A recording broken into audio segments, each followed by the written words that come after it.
Good morning, everyone, and welcome to Deep Space Nine Reactions. I am Fred. If you are new to the channel, welcome. If you are a returning viewer, welcome back. If you're wondering why backdrop is fluttering, I have two fans on because it's hot. Damn hot. How hot is it? It was so damn hot that I could fry an egg on the sidewalk. That's how hot it is. It's so damn hot that order a Frosty at Wendy's to 90 seconds, it's a melty. That's how hot it is. Anyway, before we get into the next episode of our watch through and the conversation that we're about to have, we want to talk about this. Star Trek Open a Channel, a Women's Trek by Nana Visitor, who played Major Kira Nerys for 7 seasons on Deep Space Nine. She conducted numerous interviews with a number of actors who played a number of of our favorite female characters: Gates McFadden, Denise Crosby, Jolene Baylock, Jerry Ryan, Kate Mulgrew, and others. It's a great analysis over how the a woman's role in Star Trek has evolved from like the 1960s up to the modern day. This is about every series it's touched on, with the exception of Star Trek Prodigy. The JJ Trek films are thankfully ignored. Um, there is a lot of interesting information in this book. And Nana Visitor herself does like critiques a number of episodes. Of course, if you're a Marina Sirtis fan, well, number one, why? Why would you be a fan of Marina Sirtis? I do love the fact that Marina Sirtis does get kind of thrown over under the proverbial bus for not participating. Matter of fact, it's the only actor that Visitor spoke to that she straight up says that she did not speak to for one reason or another. So that kind of explains a number of things here. But there is going to be something, and I'm going to wait for the right episode. There's something that was said in this that Marina Sirtis said to Nana Visitor during the filming of Deep Space Nine in the first season that it's going to, I want to touch on, but not with this week's episode. This week's episode is The Passenger. And if memory serves me right, this is the episode where Bashir and Kira answer a distress call, and a criminal is able to transplant their consciousness into someone else, affecting Bashir, and it leads to Alexander Siddig, or Siddig El-Falals, um, kind of like a notorious performance towards the end of the episode. Anyway, as per usual, you don't hear any of the audio because I do a running commentary and so forth as we have a conversation. Anything that I notice and so forth. As well as uh obviously the footage and stuff is blurred. We got the composite visit thing here and little stuff there and so forth. So we do things that way, and and of course we do a long form discussion format here. In case you're wondering why I put it over there, because I was the backdrop around. Let's get to the episode.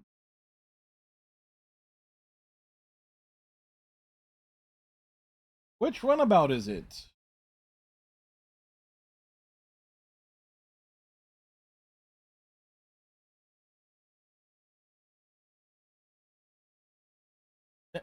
Never trust a tricorder, apparently. Of course, Bashir's a bit smug here. And he's a bit too smug. He's a bit too smug still. It's as like Kira says, oh, I was very impressed. As well, you should be. Like, really? Because it wouldn't surprise me if Kira wanted to throw him out of freaking airlock for saying that.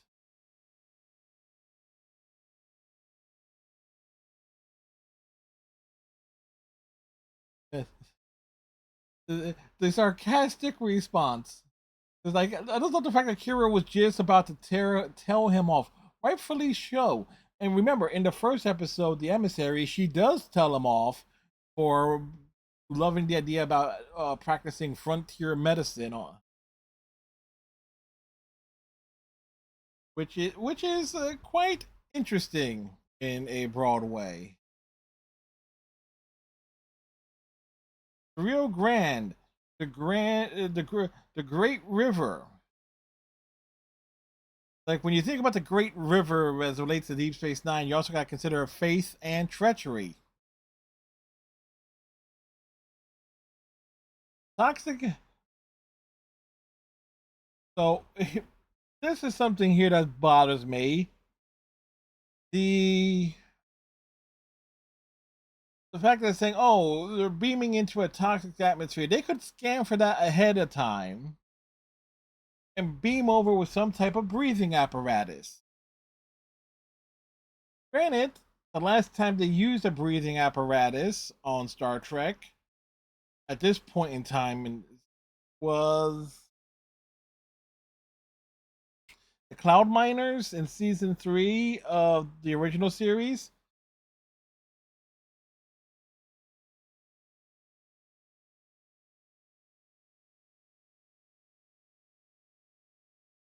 Here's a case of Bashir wanting to do the right thing, but he's telling him don't do it. But Bashir is such a fool. He's a good-natured fool. He's wanting to do the right thing because he's a doctor, he's a healer. But his smugness and his willingness to be a healing leads to this dude grabbing his throat out of nowhere. I was delaying that, but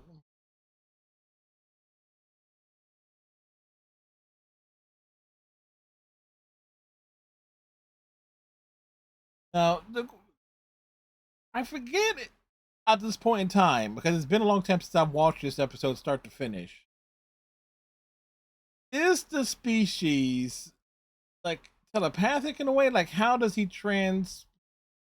Technically, how does he get the memory, his consciousness transferred into Bashir's? Like, it's if you go into like simple like spiritual possession, demonic possession, things of that sort, something that will fall in line with Ghostbusters, it would definitely work along those lines.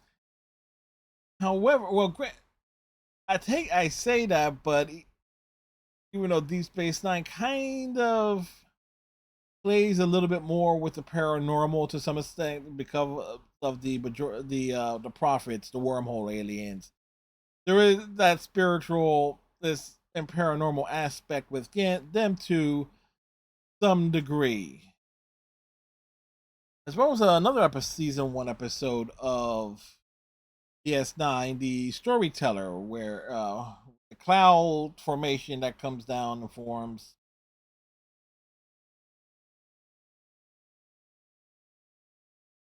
But anyway, so as we are going through the theme song of the station turning, we shall ramble on and on and on. As we should take a shot for any time Jake Sisko, every episode Jake Sisko does not appear in. Like there's like 200 some odd episodes of Deep Space Nine, but he's only like in 78, 76 of them.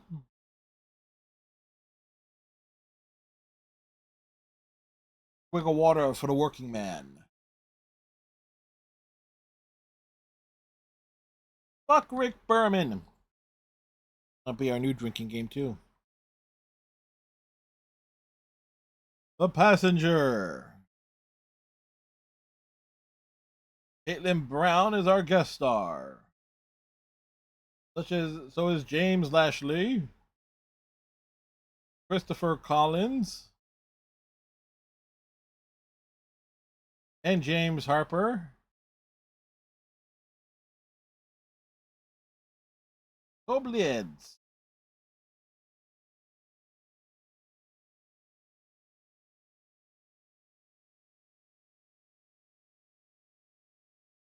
Her makeup for the bruises and stuff is actually quite good.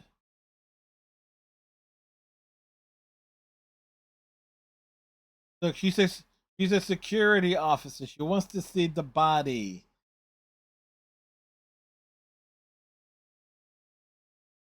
They have like 3 people working on the teleplay to make this work.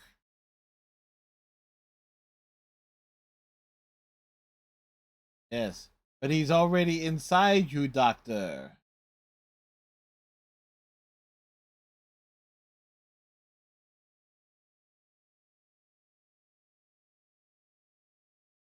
Uh, she is someone who knows her job because she's been chasing him all over the quadrant.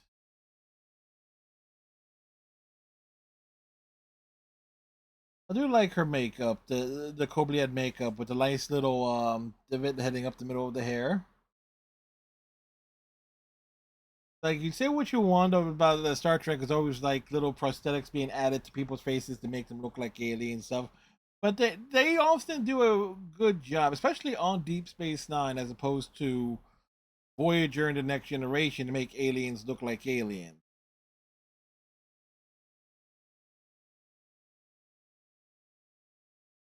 Like she says, carve the sucker up.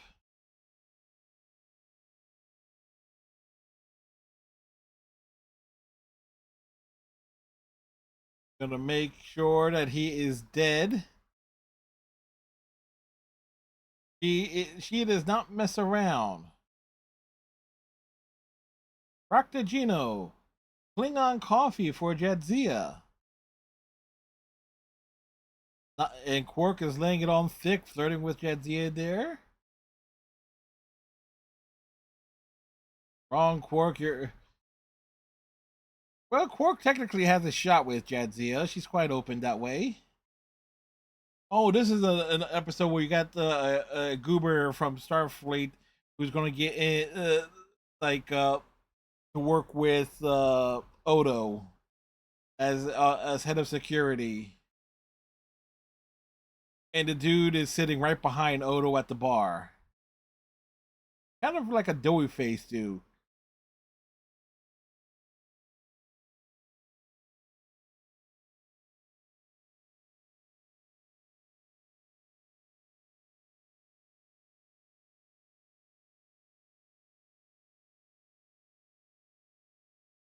Uh,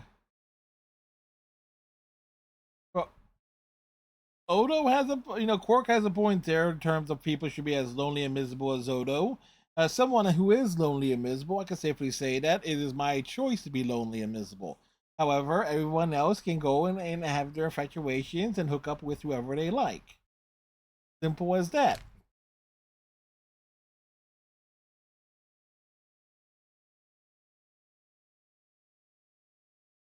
It, yeah, Quark makes a point there. Is like it's good to want things, and you can want things that you can have is even better. It's like it gives you a goal to strive for.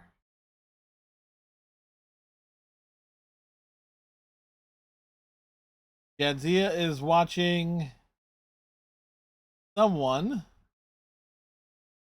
but she's looking at Quark, not from that angle, I think. And here's this this doughy security officer.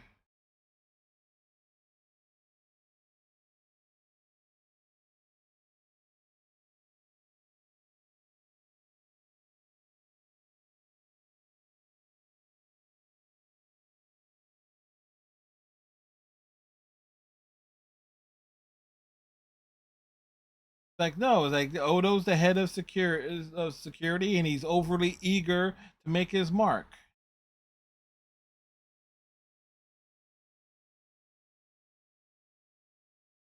Yeah, because guess what? He says meet him in his office, because where is Oda gonna go? He's gonna go up to Cisco's office. It was not often. I don't, because I'm so used to seeing people standing around the center console that I forget to actually have chairs around it.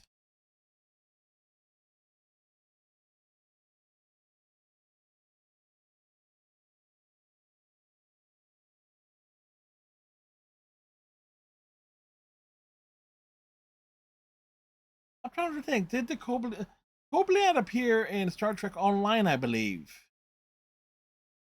I'm not 100% sure. And I'm trying to think. Did they? Because Kobliad would appear a few times in DS9 for sure. I think they also appear in in Star Trek Online. I'm not 100% sure, however.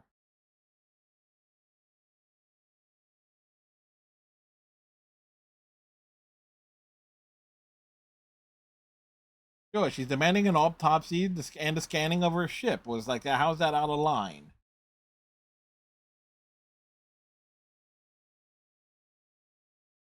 Oh no, here comes.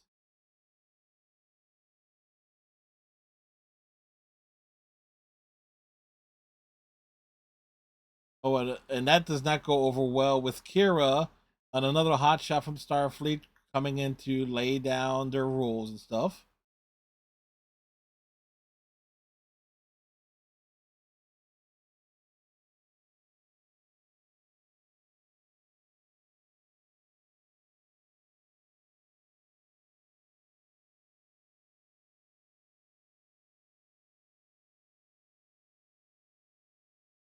Yeah, yeah, it's an open port. And of course, it's not, the security on DS9 is not as good as the Starship. But then again, we've seen how many times the Enterprise, any version of the Enterprise, rather, it's overwhelmed and taken over, infiltrated, the victim of some sort of scheme and so forth, time and time again.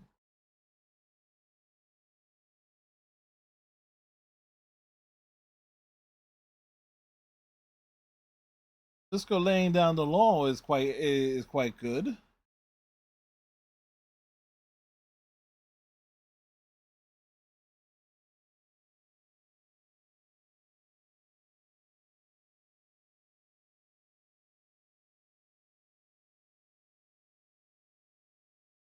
Although I do like that Cisco put this dude in his place.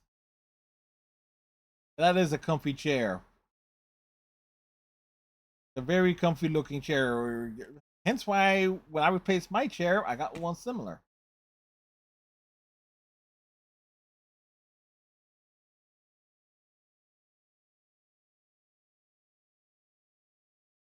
At least the dude was big enough to apologize. That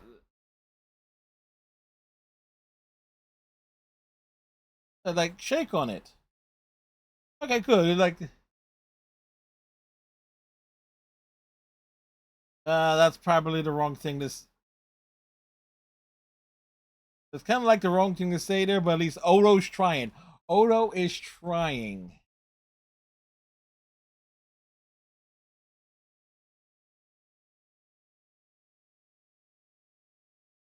That may be something that he's overlooked.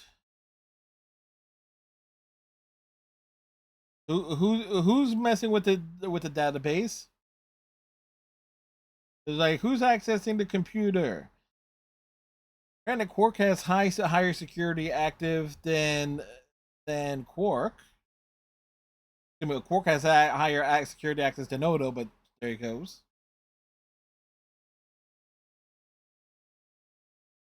Rigel 7. I'm trying to think. Did the dude from who was Red Jack the Ripper, was played by the voice of Piglet in Wolf in the Fold? Wasn't he from Rigel 7 or was it Rigel 4? It was something we're in the Rigel system.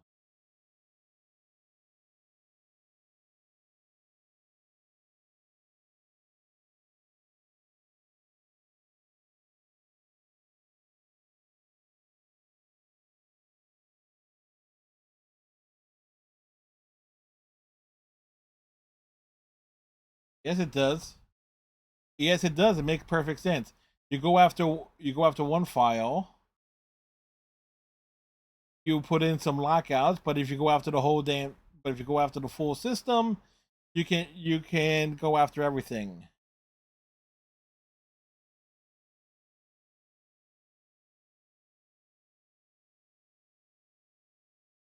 Subspace shunt. I love those Cardassian consoles.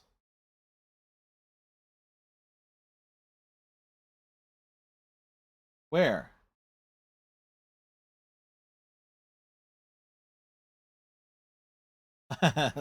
Security. Like there's like the fact that they did it at the same time is kind of cool.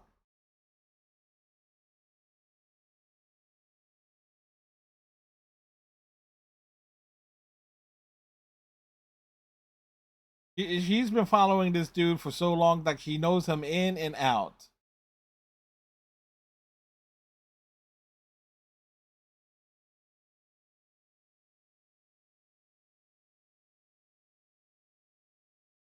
Yeah, like that. Don't patronize it. Don't bring that Starfleet smugness into this, Cisco. You're better than that. Not by much, but you are better than that.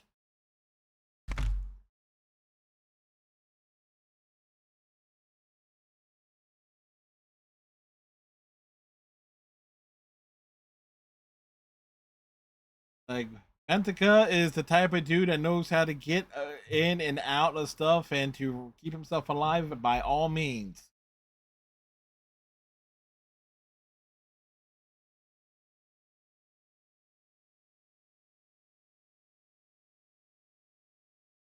But we know, but since I'm familiar with the episode, I know that Bashir is possessed. But but here's the big question: is like, and it's kind of unclear. It's like how much is Vantika in control of Bashir and vice versa? Like, does he take over when Bashir falls asleep and such? Odo's, let's see, the Cisco. Oh, so Odo's gonna resign again,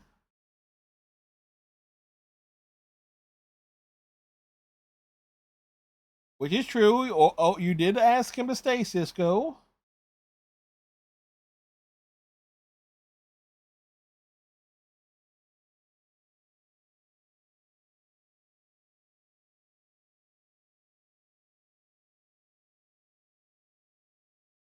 Odo needs the guidelines needs to be set.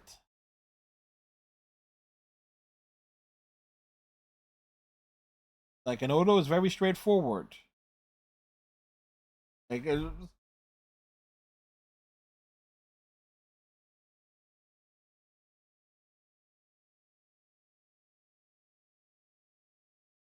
yeah, like Odo needs to realize some levels here.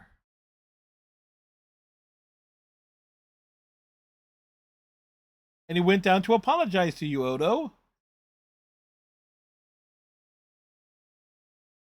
Like, Odo's in charge because he's the senior person on the station. Odo is the senior security person, but he would have the greater jurisdiction. It makes sense in that regards on numerous. It makes so much sense in that regard because Odo knows the station in and out. Uh, and Primin is. Question is, how fresh out of the academy is Primin? Because he looks, because with his doughy face and everything, it does look like he's had like a few space assignments here and there.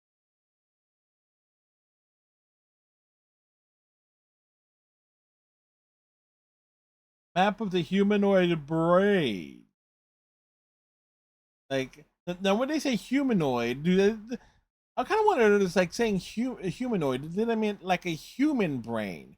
Because a humanoid brain is kind of different. Because what are humanoids? Okay, you got your humans, your betazoids, your Trill, your Vulcans, your Ferengi, your Klingons, your Kardashians, your Bajorans, your Bolians, your Uh, your Kazon, your Borg, your Andorians, your Tellarites, they're all humanoids. So if they say a map of the human brain, what, granted, that would put like some emphasis that it is Bashir, but still. Again, it's a plot point that I'm pointing out for just the hell of it, really.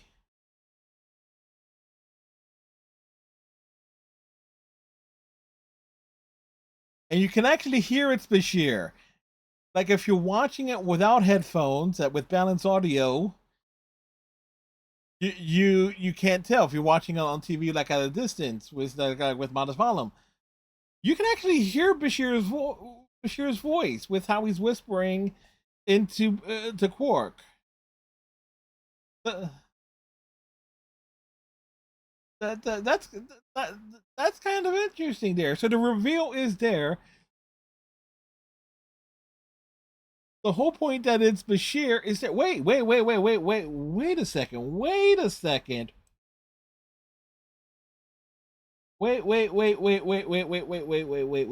I think I just saw something there, and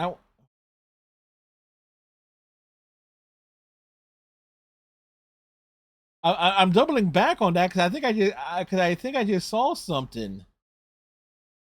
I think I just saw something that most people don't even notice.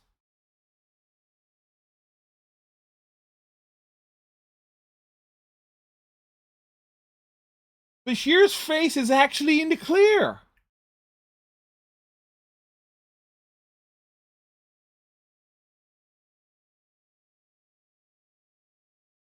Come on, can I?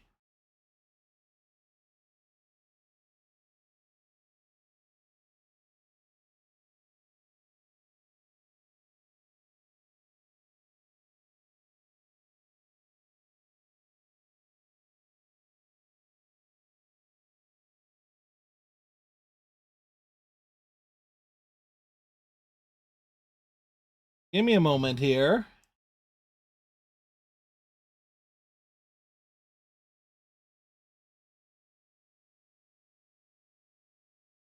Bashir's head is actually visible in this shot.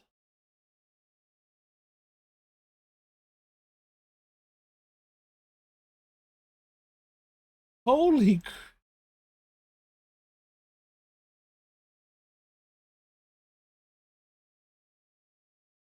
So if you have headphones on, you can hear his voice. But you have to be. Has anyone ever noticed that? That you can actually spot Bashir's like exposed head in this scene.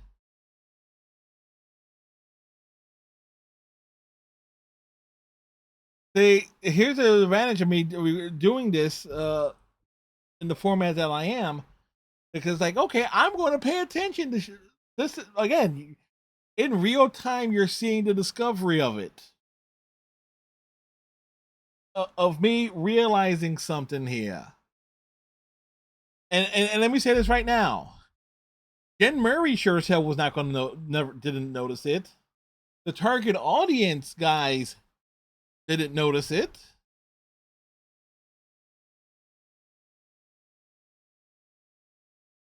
That's it. It is a freaking. A it is blatantly a blink and you miss it moment.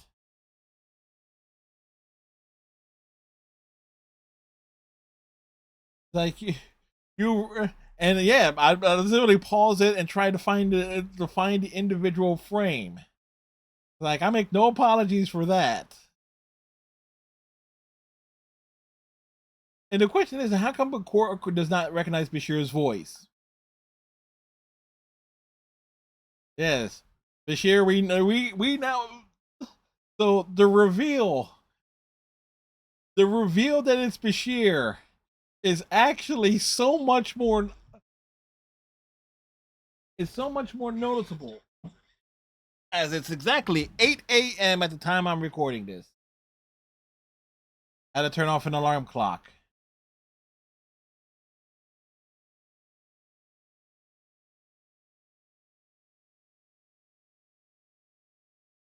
Alpha wave inducers are needed to get to sleep. Trust me, I could use use all the help to getting to sleep as possible. In case you're wondering why I'm recording this like before 9 a.m.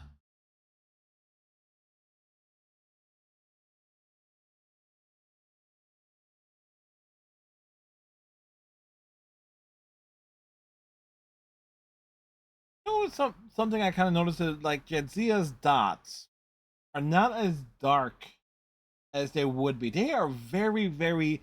They are so light that they become hardly noticeable.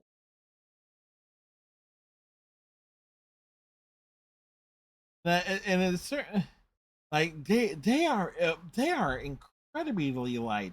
Like unless you know they're there, and certain depending on the lighting and everything. And I know Terry Farrell has sensitive skin as relates to light and stuff. That you will not notice her the spots of the trill on her temples and neck.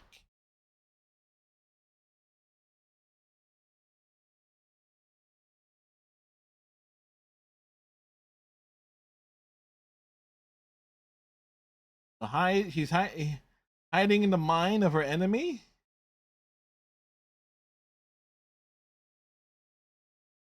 Disco doesn't believe this plot element.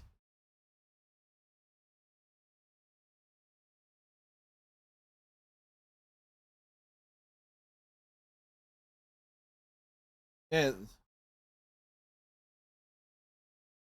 Bashir is certainly not aware of it. So that's in a way it also is. This is also confirming that Bashir may or may not be aware that he has someone else along for the ride. Always put it down to the right.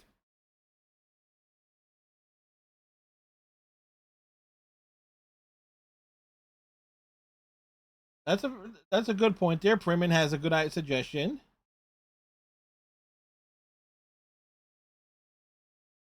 You don't tell her anything. Yes, Odo will handle it because Odo is the sheriff. You know what? He doesn't really have he doesn't have a deputy. It's like, because think about it. It's like if you go into Deep Space Nine and say I shot the sheriff, but good luck with that because Odo can possibly shapeshift around most favors of beams.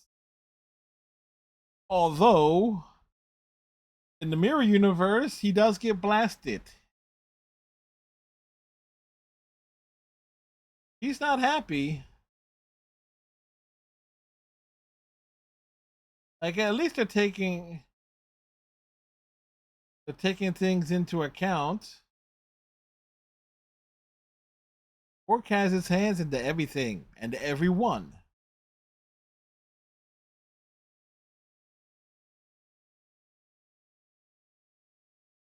And she's right. She's right. Vantika does have Quark on the payroll.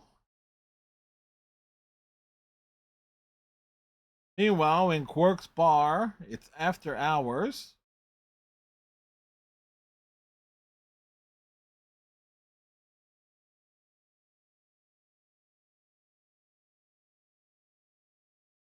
It's always fun to see. It's like Quark is a scoundrel and he does everything for money, like a good Ferengi.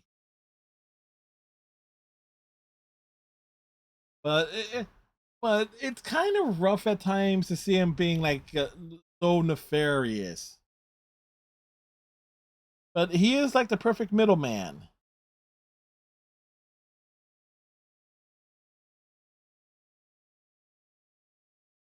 And here she comes. She's spying in on the conversation. I could never walk up those steps in Quarks. Like, how you fall over the edge? Dramatic fall. That fall was so out of Top Walker, Texas Ranger.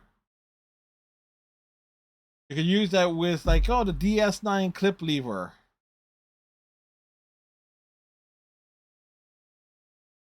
Can she speak? Push Vantika out the airlock.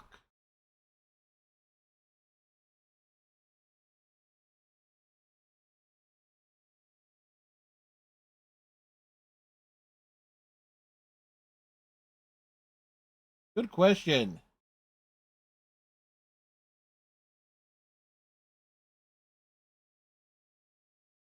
It's an inference and a fact. Quark don't lie. Well, wait a second. I say Quark don't lie, but he's a Ferengi.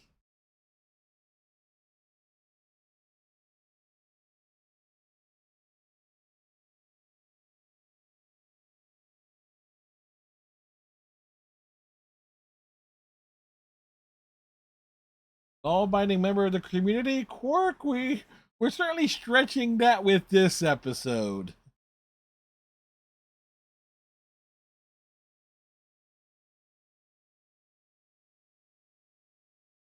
Like Bashir indicating, like, yeah, oh, she's like having offing her self behavior. Like, no, no, no.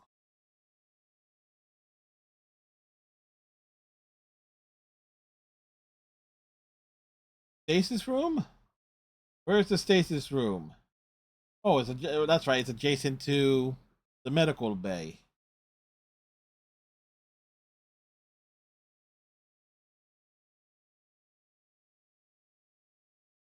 What is she looking for? What theory, Dax?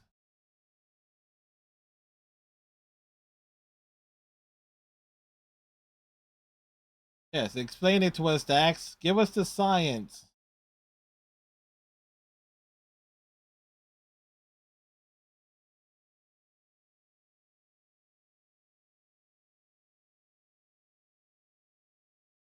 Yeah, it's like because you can't rule out possession, like looking into the eyes or breathing the soul into the mouth, like Captain Ginyu and stuff.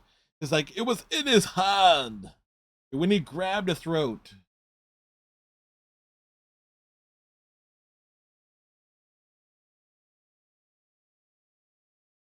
And like, who did he grab? Like a microscopic generator. How the hell do you even build such a thing on a microscopic level? You need some subatomic tools just to get in there and maintain the damn thing.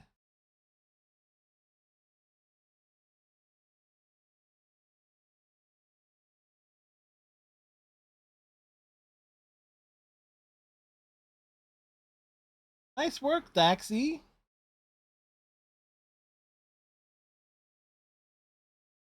Maintenance.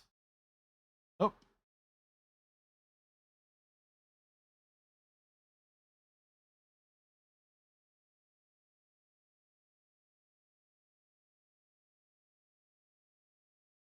here again, this is dialogue that clearly what should have been for O'Brien, but Colmini at this time probably was filming a movie.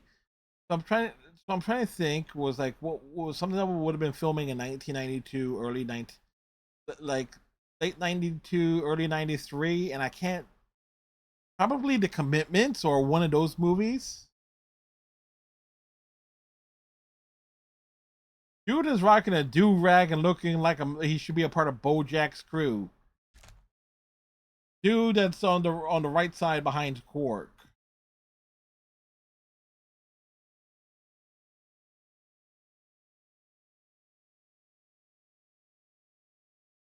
On board where?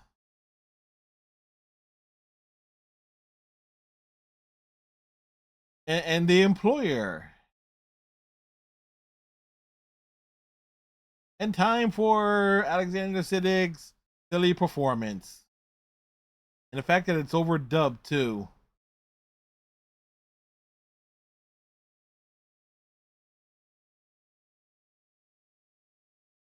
Quark can't believe it. Bashir is his client.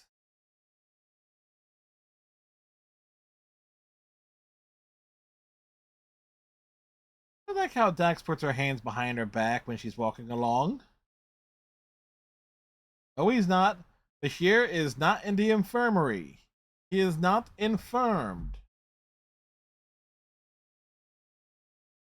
He is somewhere else. Dramatic tension. What the hell is he doing in there?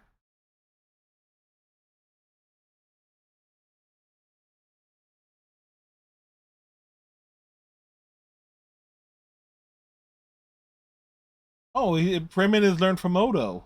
That's cool.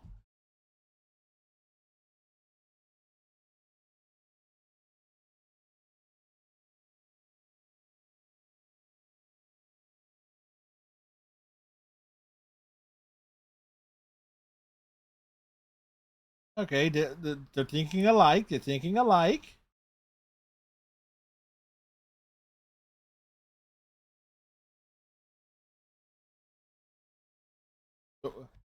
The waste reclamation. The chase them back to the sewage.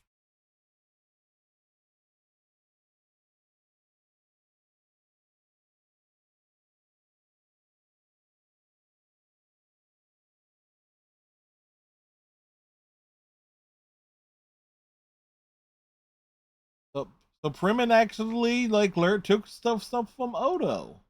So like Odo get that little respect there, like get the bit, you get the true power handshake between the two.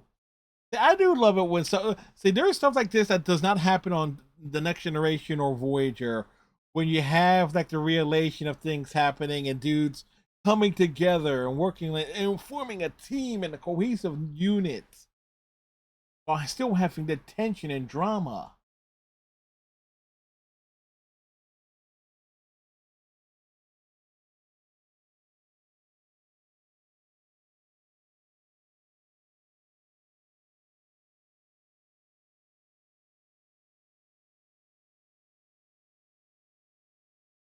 The Grand River is going out there to meet it.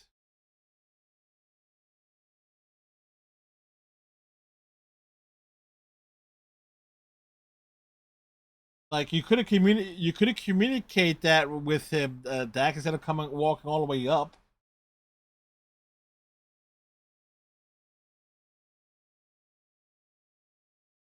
4121 is Bashir's authorization code. Everyone remember that?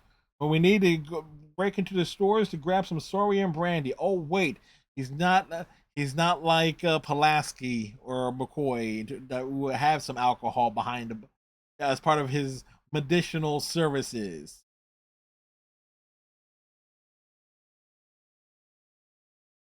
These are the most certainly human.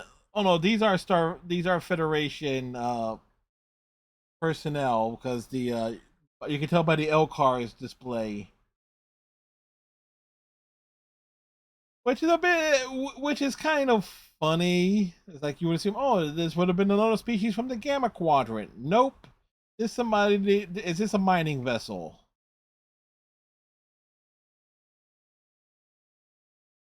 And it's the closest time that Bashir will get to being in a captain's chair.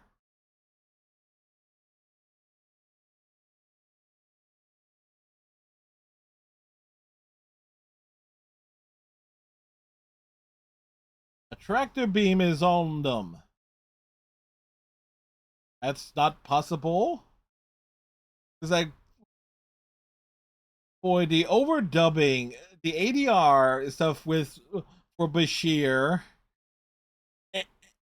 and his body language is, I think it probably would have been better with like however how hokey his original interpretation would have been.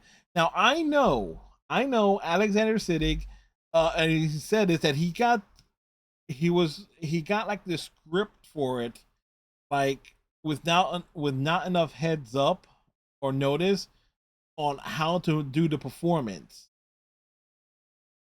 So there's a reason why, because that he was like that his performance that was either considered too dark and decided to re-record his lines and stuff, and it comes across as hokey because the tone of the voice does not really match the body language. And but if you've ever seen him on what's his name of the show, MI5, then it can do dark and sinister quite nicely.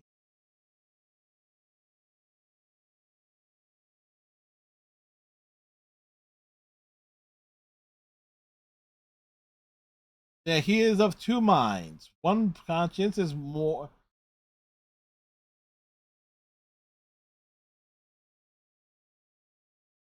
It's an interesting thing there, and it's a nice day, and it's a nice bit here with the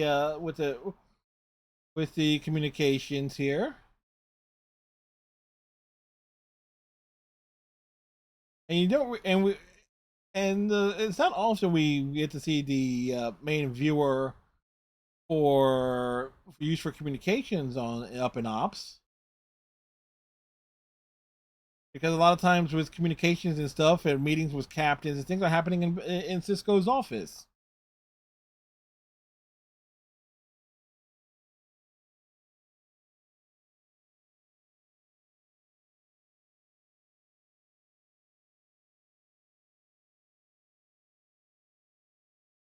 That would be cause a big explosion.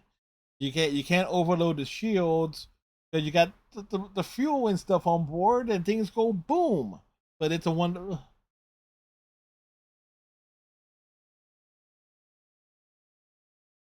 I kind of wonder how much hair gel, hairspray, and stuff was used to keep every single hair of Terry Farrell's hair in place.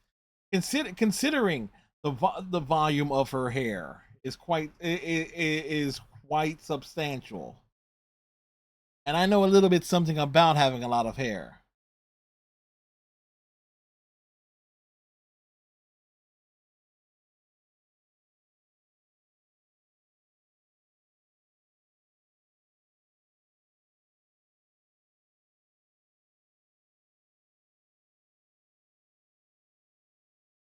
What type of rescue attempt?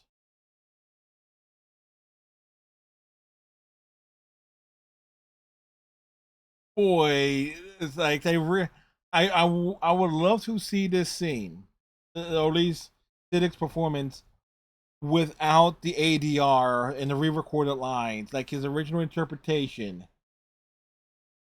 because there is such a huge disconnect.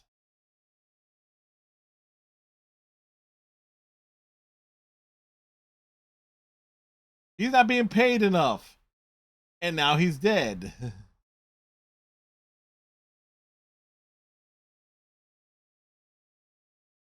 No more delays. It'll be as now. If you think about it, the conclusion here in some ways is basically similar to the TNG episode The Battle, where you kind of like gotta get through to the mind of some where in that episode they gotta get through the controlled mind of Picard, who think he's back on the well, he was on the Stargazer, but he was reliving the Battle of Maxia and stuff. So it's kind of it's really much along those same lines here. Like, where are the shield controls? Well, he's trying to sell the being possessed.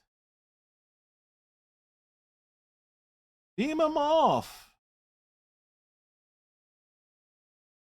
Hey, they got him off. Not sure how that'd help.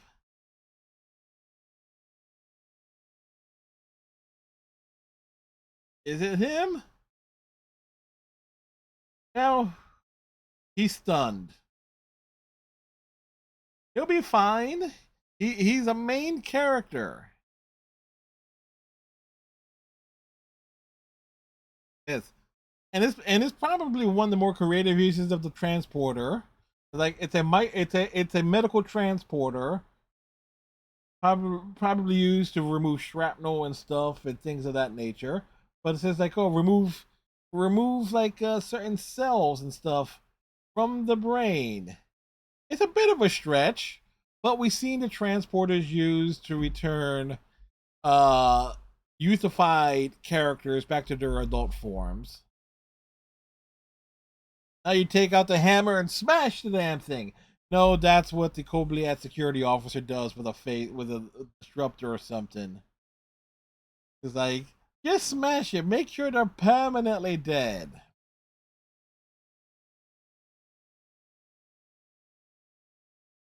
But in many ways, you kind of have to think about it. If you really think about it, it is. Bashir's smugness and overwillingness to help because he's a doctor. He's always going to help someone in need. That got him into this situation in the first place. Because the Koblian security officer told him repeatedly not to do it. Do not go into that room. But Bashir saying he has a headache. Well, don't go to Dr. Crusher. She doesn't know what a headache is.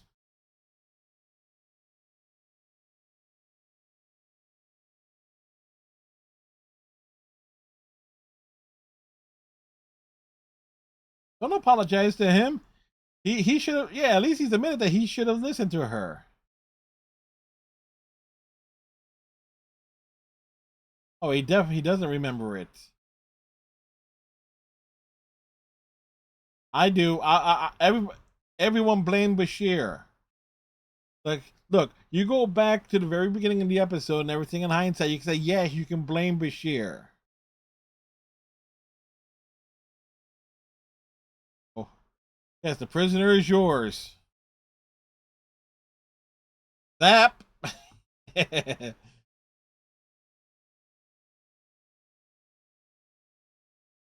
And now what she's going to do, she's going to go on a nice long vacation. And you can't blame her. You can't blame her for it. So, the big thing that we have here is what I noticed. That one, that literally blink if you miss it frame of where the Vandika possessed Bashir has Quark in a partial chokehold and stuff, whispering in his ear, and then he releases and pushing him forward. Quark shoots forward, and it's like you see just the top of Bashir's head. You just see it. And again, if I wasn't watching this directly, I like granted I'm looking at the camera and stuff here, so my eyes and stuff, my attention is divided. But because I'm a streamer and stuff, I have to look at the chat off of a TV. I'm kind of used to that, having that peripheral vision and noticing those little details. It was kind of a real cool thing there. It was like the reveal is there, and not to mention, and also, as I said, if you're watching the episode and you're wearing headphones, you can actually hear Bashir's voice in that same share. Obviously, he's there, but you know that, but everything gets revealed if you're really paying attention to the visual cues. If you're not watching with headphones or earbuds, again, watch the episode for yourself, and you will notice it straight away. Um, I harped on it several times that, again, knowing some of the behind the scenes stuff, I there has to be footage somewhere of Siddiq's performance without the re-recorded lines. I would love to see what that was like, because watching it and listening to it, there is, again, with headphones and equalized audio to kind of like balance everything out. There is like there is a major disconnect there.